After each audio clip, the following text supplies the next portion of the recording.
dengan bulan April terjadi peningkatan sebanyak 22% dibanding dengan periode yang sama di tahun 2020.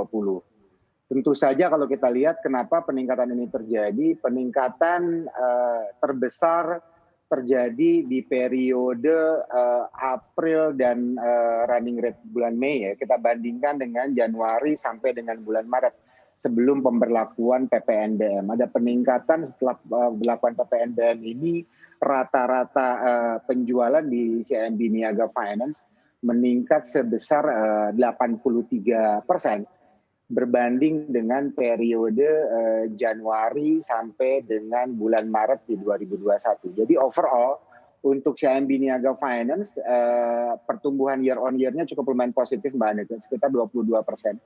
Dan itu mungkin salah satunya di-trigger dari pemberlakuan relaksasi PPNBM yang baru dikeluarkan oleh pemerintah di bulan Maret 2021 ini. Begitu Mbak. Baik, artinya ini lebih baik daripada data yang berada di industri begitu ya Pak Aris. Lalu ini kalau misalkan kita lihat angkanya begitu, apakah sudah sesuai dengan target juga yang juga diharapkan oleh CIMB Niaga Finance?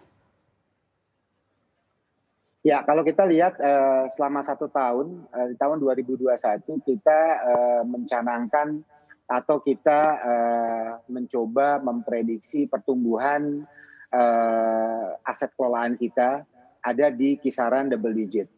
Kita memberikan ke regulator di angka 15 sampai dengan 20%. Tetapi kalau kita lihat performance ataupun pencapaian sampai dengan bulan April 2021, peningkatan kita sudah 22%. Jadi CIMB Niaga Finance sangat yakin bahwa 2021 bahkan kita sangat yakin sekali bisa melebihi dari angka yang sudah kita serahkan ke regulator, yaitu di angka 15 sampai dengan 20%.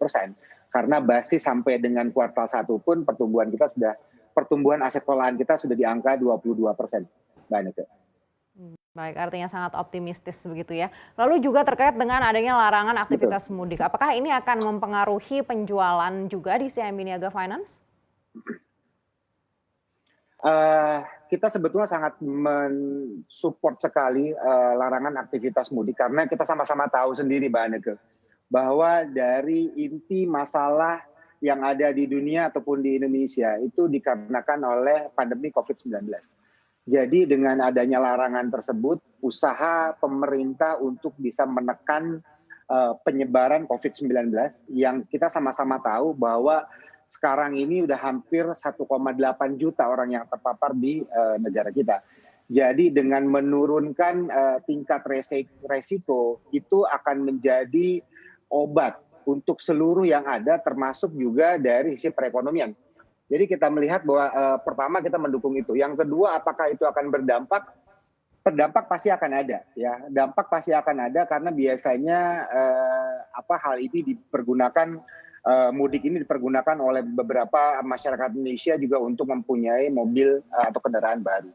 Tapi dengan adanya stimulus PPNBM, penurunan dikarenakan pelarangan mudik itu bisa tertahan, dan saya yakinkan bisa tertahan. Karena kalau kita lihat setelah pelaksanaan relaksasi PPNBM di Sinaf sendiri, kalau kita rata-ratakan penjualan mobil baru di Januari sampai dengan sampai dengan Maret berbanding dengan bulan April setelah pemberlakuan PPNBM, peningkatan penjualan mobil baru itu cukup lumayan menggembirakan, ada di level 35%.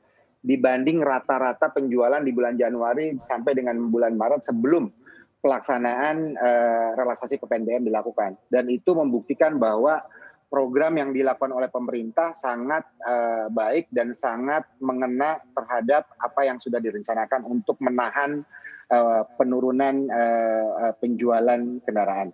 Dan itu berdampak juga terhadap pembiayaan. Begitu.